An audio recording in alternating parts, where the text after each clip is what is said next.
I never believed that the past could come back to life. Not until the day I opened the door of my abandoned childhood house and saw the woman I buried 8 years ago standing in my living room. Her name was Lena, and according to the world, she was supposed to be dead. My name is Daniel Hart. I'm 35 years old, and if you saw me on the street, you would probably think I have a perfect life.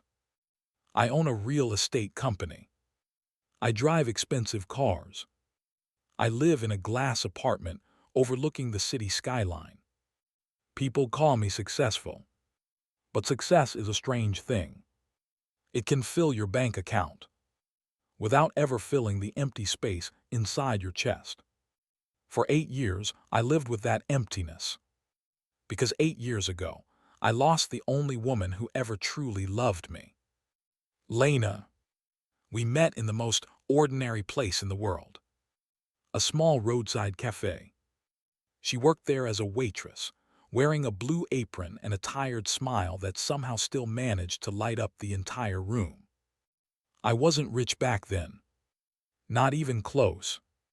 I was just a guy with big dreams and an empty wallet. Most people laughed at my plans. But Lena didn't. She used to lean on the counter, look at me with those bright hazel eyes and say, "Daniel, one day you're going to do something big. I can feel it." I would always laugh and shake my head. Right, and one day I'll buy the moon. But she believed it. She believed in me before there was anything to believe in. 6 months after we got married, she died. That's what the police told me. They said there had been a terrible car accident outside the city. The vehicle caught fire. They said the damage was so bad that identification was nearly impossible. But her purse was inside the car. Her documents, her phone, everything pointed to one horrible truth. Lena Hart was dead. I remember the funeral like it happened yesterday. The sky was gray. Cold rain fell over the cemetery. The coffin stayed closed. They said it was better that way. I didn't argue. Grief doesn't ask questions. Grief just destroys. After that day, I couldn't stay in the house on Willow Street anymore. Every corner reminded me of her. Her coffee mug still sitting in the kitchen. Her books next to the bed. Her sweater hanging by the door. It felt like living inside a ghost. So I left. I locked the door and walked away. I threw myself into work. Into business. Into building the kind of life people admired. And somehow it worked. Within a few years, I was making millions flipping properties. Investing. Building projects across the city. The same people who once doubted me now called me a genius. But none of it mattered when the lights went off at night. Because every night before I fell asleep, there was always one thought in my head. What would Lena think if she could see this? 8 years passed. 8 long years. Until one morning, my assistant walked into my office holding a folder. "Daniel," she said, "a development company wants to buy every house on Willow Street." I looked up from my laptop. Willow Street. The name alone made something twist inside my chest. "That includes your old property," she continued. "They're offering $200,000 for it." $200,000. For a house I hadn't even looked at in nearly a decade. "Just sign the papers," she said. But something inside me resisted. I didn't want the last memory of my past to disappear without saying goodbye. So that afternoon, I drove there myself. The neighborhood hadn't changed much. Old brick houses, cracked sidewalks, kids riding bicycles in the street. It felt like stepping back in time. My car rolled slowly to a stop in front of the house. The same small white house. The same wooden porch. But everything looked older. The paint was peeling. The fence leaned to one side. Weeds had grown tall around the yard. For a moment, I just sat there behind the steering wheel. 8 years. 8 years since I had last stood in front of that door. Finally, I stepped out of the car. The air smelled like dust and summer heat. I walked up the path slowly. Each step felt heavier than the last. I reached into my pocket and pulled out the old key. I had carried it with me all these years, without even realizing why. Maybe some part of me had always known I would come back one day. But just as I reached the porch, I stopped. Something was wrong. The grass near the entrance had been flattened, like someone had walked through it many times. I frowned. Maybe teenagers breaking in. Maybe homeless people looking for a place to sleep. My jaw tightened. This was still my property. I climbed the porch steps and looked through the dusty window. At first I saw nothing, just shadows. Then my eyes adjusted, and my heart stopped. The living room wasn't empty. There was furniture, a small sofa, a table, a colorful rug, and toys, children's toys, a plastic dinosaur, a red toy truck. Someone was living here. Anger shot through me like electricity. I knocked on the door. Hard. For a few seconds, nothing happened. Then I heard footsteps inside. Soft. Careful. The door opened just a little. A woman's voice spoke through the crack. Yes. I opened my mouth, ready to demand answers. But the door opened wider. And the moment I saw her face, every word disappeared. My brain refused to understand what my eyes were seeing. Because standing in front of me was Lena, alive. Her hair was a little longer, her face thinner, but it was her. The same eyes, the same small scar above her lip, the same woman I buried 8 years ago. The world seemed to tilt sideways. I felt like I couldn't breathe. Lena, I whispered. Her face turned pale. Daniel. My knees almost gave out. This was impossible. I watched them lower her coffin into the ground. I mourned her. I spent years trying to rebuild my life after losing her. And yet, here she was, standing in my doorway like a ghost made of flesh. Before I could say another word, a small voice spoke from behind her. Mom, who is that? A boy stepped into the hallway. Maybe 7 years old. Messy brown hair. Big curious eyes. Green eyes. My eyes. The boy looked at me, confused. Then he grabbed Lena's hand. Mom, is that man bothering you? My entire body went cold. Because in that moment, I realized something that changed my life forever. That boy was my son, and the woman I buried 8 years ago had never been dead at all. For a few seconds, none of us moved. The boy stood next to her, holding her hand tightly, staring at me with those wide green eyes. My eyes. My heart started beating so hard it felt like it might break through my ribs. I could barely speak. Lena, I whispered again. How are you alive? Her face hardened instantly. The warmth I remembered was gone. In its place was something else. Fear and anger. You need to leave, she said quietly. The words hit me like a slap. Leave, I repeated. Lena, I buried you. I watched them put your coffin in the ground. The boy looked up at her nervously. Mom, who is he? She squeezed his shoulder protectively. No one you need to worry about, she said. Then she looked at me again. You shouldn't be here. My mind was spinning. Shouldn't be here, this is my house. The boy flinched when my voice rose. Immediately I lowered my tone. I'm sorry, I said softly. Then I looked back at Lena. Please, just tell me what's going on. For a moment, it looked like she might say something. Like she might finally explain. But instead, her eyes filled with tears. You believed it, she whispered. What? You believed them. My stomach twisted. Believed who? She shook her head slowly. Of course you did. The boy tugged on her sleeve. Mom, I'm scared. Her expression softened instantly as she looked down at him. It's okay, Mateo, she said gently. Go to your room for a minute, okay? Mateo hesitated. But, please. He nodded reluctantly and walked down the hallway. When he disappeared, Lena closed the door halfway and stepped outside onto the porch.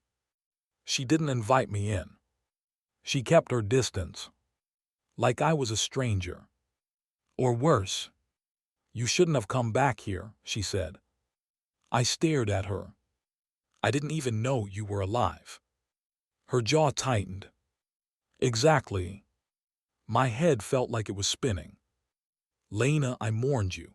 I thought you died in a car accident. She laughed. But it wasn't a happy laugh. It was bitter.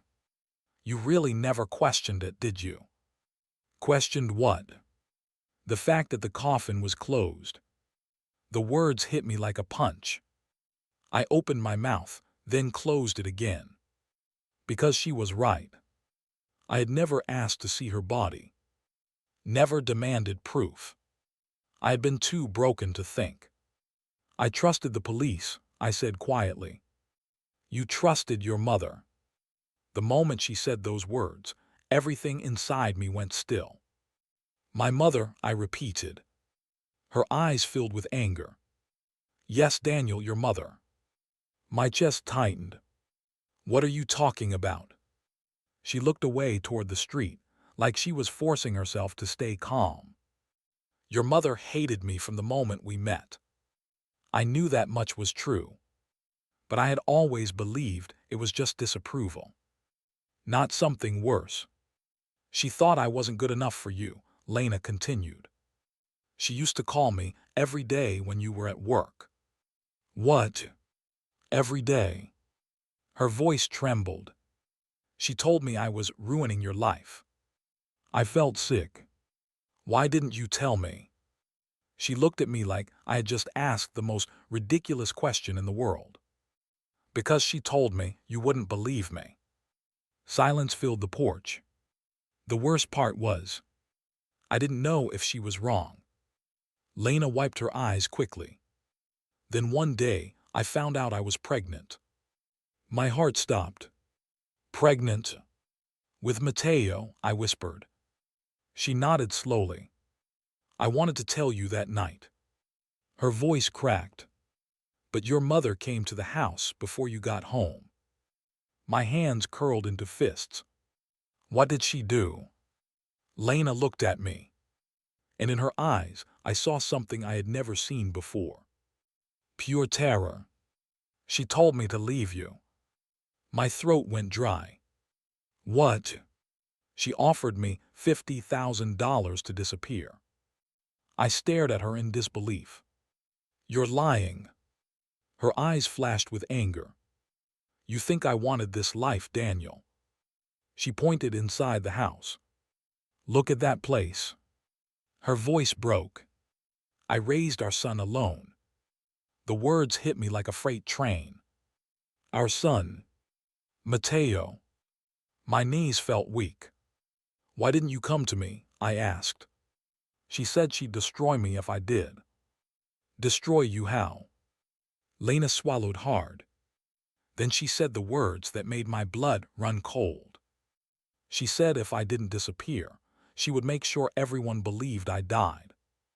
The world around me went quiet. You mean? Yes.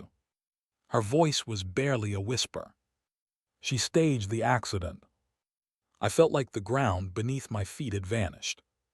The car, the fire, the funeral. All fake. My mind refused to accept it.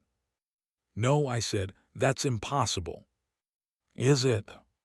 She looked at me with exhausted eyes. Your mother has money, connections, power. I tried to breathe. But why? Why let me believe it for 8 years? Lena looked down. Because she told me if I ever contacted you.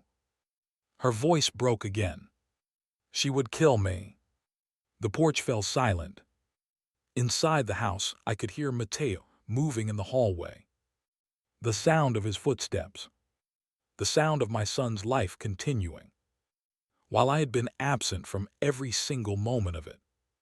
8 birthdays. 8 years of firsts. Gone. Because of a lie. I looked back at Lena slowly. And you believed her? Yes. Her answer came instantly. She made sure I did. I ran a hand through my hair. My chest felt tight. My own mother. The woman who raised me. The woman who taught me right from wrong. Had stolen 8 years of my life. 8 years of my son's life. Does she know? I asked quietly. Lena shook her head. No. And you've been living here the whole time. Yes. In my house. Her voice softened slightly. I knew you abandoned it. I looked through the doorway. At the small sofa. The toys. The drawings taped to the walls. My abandoned house had become my son's home. Suddenly, I heard footsteps again. Mateo walked back into the hallway. He looked between us. Mom. Then he looked at me. Are you leaving? The question hit me like a knife. I looked at Lena. Then back at him. And for the first time in 8 years, I made a decision that would change everything. No, I said quietly. I'm not leaving. Mateo frowned. Why? I took a slow breath. Because the truth was terrifying. But it needed to be said. I looked him straight in the eyes. Because. My voice shook. I think I'm your father. Mateo stared at me. Lena gasped softly. And in that moment, our lives changed forever. For a moment, the house became completely silent. Mateo looked at me like he didn't understand the words he had just heard. His small eyebrows pulled together. My father, he repeated. Lena quickly stepped forward. Mateo, sweetheart, go to your room for a minute. But Mom. Please. Her voice was gentle but firm. He looked between us one more time, confused and scared, then slowly walked down the hallway and disappeared into his room. When the door closed, Lena turned back to me. You can't just say things like that, she whispered. I'm not guessing, I said. I pointed toward the hallway. He has my eyes, Lena. She didn't answer. Instead, she sat down on the edge of the sofa and covered her face with her hands. For the first time since I arrived, she looked completely exhausted. Yes, she said quietly. He's your son. The words hit me harder than anything else that had happened that day. I had a son, an 8-year-old boy, a child who had lived his entire life without knowing me, because someone had stolen those years from us. My mother. A slow, burning anger began rising in my chest. Does she know about him? I asked. Lena shook her head. No. Good. She looked up at me. What do you mean good? I clenched my fists. Because if she knew, she would have tried to destroy him too. Her eyes widened. Daniel, you don't know what she's capable of. I think I'm starting to. I grabbed my car keys from the table. Where are you going? Lena asked. To talk to her. No. She stood up quickly. You can't do that. I have to. She'll lie, she'll twist everything. I want to hear it from her. Lena stepped closer. Daniel, please. That woman ruined my life. She will ruin yours too if you fight her." I looked at her, then toward the hallway where Mateo was. My life was already ruined the day she took my family from me. I walked to the door. "I'm ending this." The drive to my mother's house felt longer than it actually was. She lived on the rich side of the city. Huge houses, perfect lawns, white columns and iron gates. The kind of neighborhood where nothing ever looked out of place. I parked in the driveway and walked straight to the front door. I didn't knock. I used my old key. The door opened into the massive marble hallway I had grown up in. "Daniel." My mother's voice echoed from the living room. She stepped into the hallway a moment later. Perfect hair, perfect dress, perfect smile. The same woman everyone admired. The same woman who had destroyed my life. "Sweetheart, what a surprise," she said calmly. "I didn't know you were coming." I stared at her. "Lena is alive." The smile disappeared instantly. For a fraction of a second, something flickered in her eyes. Then it was gone. "I'm sorry," she said. "You heard me." I took a step forward. "She's alive. And she has a son." My mother crossed her arms slowly. "Daniel, grief can do strange things to the mind." I laughed. A hollow sound. "Stop." Her eyes narrowed. I saw her. Silence filled the hallway. Then she sighed. And to my shock, she didn't deny it. Instead, she walked slowly toward the sofa and sat down. "Well," she said calmly, "I suppose it was only a matter of time." My heart pounded. "You knew?" Of course I knew. I felt like I had been punched in the chest. "You told me she was dead." "Yes." "Why?" Her expression hardened. "Because she was ruining your future." I couldn't believe what I was hearing. "She loved me. She was a waitress. She was my wife. She was a mistake." The words exploded out of her mouth like a gunshot. "You could have married someone important," she continued coldly.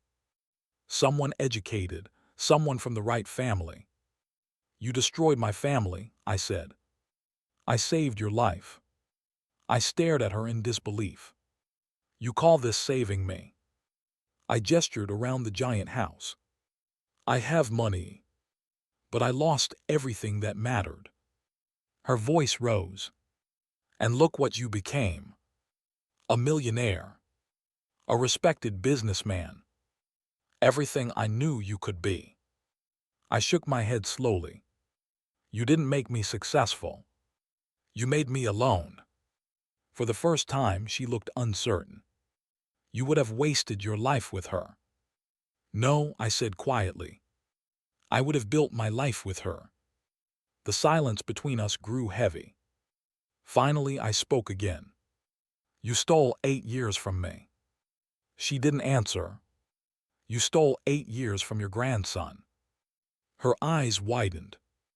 "Grandson?" "Yes." The word felt powerful. "His name is Mateo." She looked away. For the first time since I walked in, she looked uncomfortable. "You should forget about them," she said coldly. "That child will only complicate your life."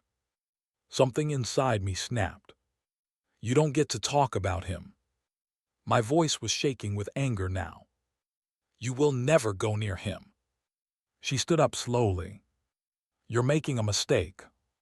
"No." I walked toward the door. "You already made the mistake 8 years ago." "Daniel." I stopped but didn't turn around. "If you walk out that door," she said quietly, "don't come back." I looked over my shoulder. That's the easiest decision I've ever made. And I walked out. The sun was setting when I returned to the house on Willow Street. The small porch light was on. Through the window, I could see Mateo sitting on the floor drawing. Lena opened the door before I even knocked. Her eyes searched my face. Well, I took a deep breath. She admitted it. Her hand flew to her mouth. Oh my God. I stepped inside. Mateo looked up from the floor. Hey, he said carefully. I knelt down in front of him. Hey. He studied my face. You're the guy who might be my dad. I smiled slightly. Yeah, that's me. He thought about that for a moment. Then he asked the question every child eventually asks. Are you going to leave? My throat tightened. No. Promise. I looked him straight in the eyes. I promise. He stared at me for a few seconds. Then he did something that broke my heart. He stepped forward and hugged me. Just like that. Like he had known me forever. I wrapped my arms around him slowly.